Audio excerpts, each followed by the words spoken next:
They tried to tell the world it was nothing more than another wrestling spectacle, a carefully scripted exhibition meant to showcase WWE's global reach and to once again underline Roman Reigns' dominance as the undisputed Universal Champion.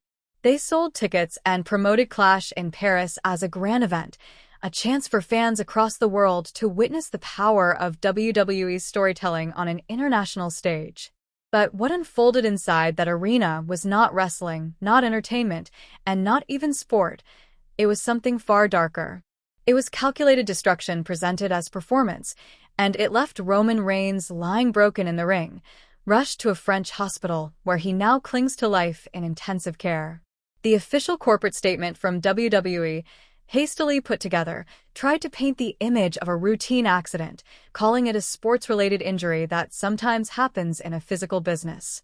But behind the scenes, leaks, eyewitness reports, and shocking medical details tell an entirely different story, one of a conspiracy so vile it shakes the foundation of the wrestling industry itself. Roman Reigns didn't just stumble into bad luck or suffer a freak accident at the hands of Drew McIntyre. According to multiple insiders, what happened in Paris was premeditated, with Drew allegedly being handed brass knuckles and other concealed weapons that were no props but real tools of destruction. Sources claim these were not part of any storyline but actual instruments meant to do real, lasting harm. Even more disturbing is the revelation that WWE's medical team, who are usually on standby at ringside for emergencies, were told to stay away. Doctors reportedly begged to intervene as early as 5 minutes into the match when Roman showed signs of internal bleeding and possible head trauma, but they were ordered to let the match continue under strict corporate instruction. What could have been injuries treatable with immediate care spiraled into catastrophic damage. Roman now suffers from organ trauma, multiple fractured ribs, a punctured lung, and evidence of traumatic brain injury. His survival over the next 48 hours depends not only on medical expertise, but on sheer willpower, and doctors in France admit the situation is critical and unstable. What makes this tragedy even more chilling is the mounting evidence suggesting this wasn't a spontaneous incident, but part of a broader corporate strategy to eliminate Roman Reigns as a problem. Insiders claim WWE executives had grown tired of his high salary, his creative demands, and his unwillingness to bow completely to corporate authority. Boardroom leaks indicate that discussions labeled as talent restructuring included sinister euphemisms for what amounted to finding permanent solutions to the Roman Reigns issue. Reports suggest that tainted supplements may have been provided to him in recent weeks, weakening his body before the planned assault, leaving him slower, weaker, and less capable of protecting himself in the ring. His family and training partners had noticed these troubling changes, but never imagined it could be deliberate sabotage from his own employers. Now, the poisoning allegations combined with the orchestrated attack point toward a level of premeditation rarely seen in the world of professional sports or entertainment, blurring the line between corporate negligence and outright attempted murder. Perhaps the most damning evidence comes from the French medical team treating him. Doctors have gone on record stating that Roman's injuries do not resemble those sustained in normal wrestling competition. The internal damage appears systematic, targeted to vital organs in ways that suggest anatomical knowledge and intent to kill rather than entertain.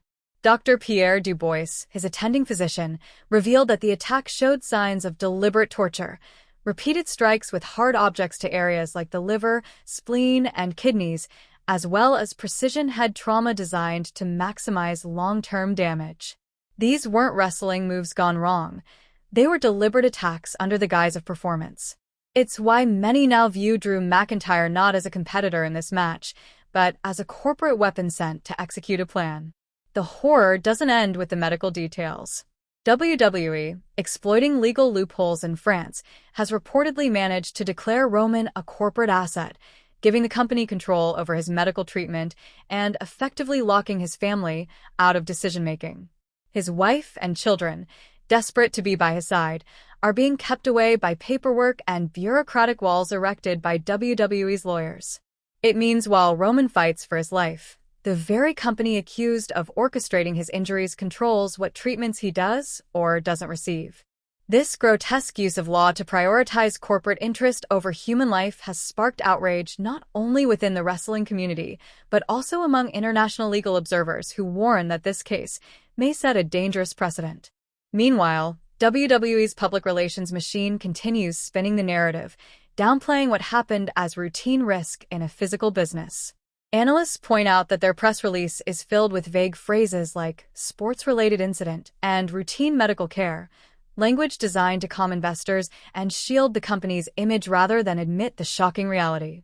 Behind closed doors, however, recordings have reportedly surfaced of meetings where executives openly discussed targeting Roman, debating what level of injury would keep him out without triggering immediate criminal suspicion, and even calculating financial settlements in the event of his death. These tapes, if verified, would provide direct evidence of conspiracy, shifting the matter from corporate scandal to criminal prosecution. And the betrayal doesn't stop at the executive level.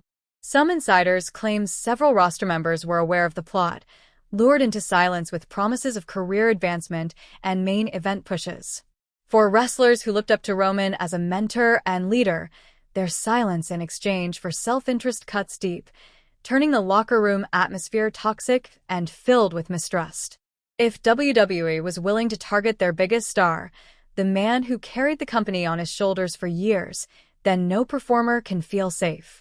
Wrestlers are now reportedly questioning their contracts, wondering if their careers could be ended not by age or injury, but by corporate decision.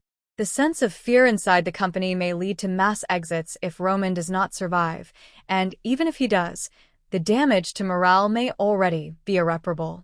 Even more chilling are reports that WWE had contingency plans ready, not just for Roman's injury, but for his death. Documents allegedly prepared in advance detail media strategies, legal approaches, and scripted statements framing his death as a tragic accident in the ring. Lawyers were reportedly on standby, not to protect Roman, but to immediately contain fallout and spin the narrative. The cold calculation of such preparations suggests that executives were fully aware of the risk of their plan and were willing to accept Roman's potential death as the cost of corporate control. Roman's family, however, is not staying silent.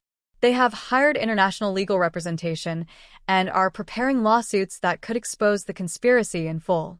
Their lawyers claim to possess recordings of executive meetings, medical testimony proving the injuries were deliberate, and documentation of the supplement tampering. If these materials are presented in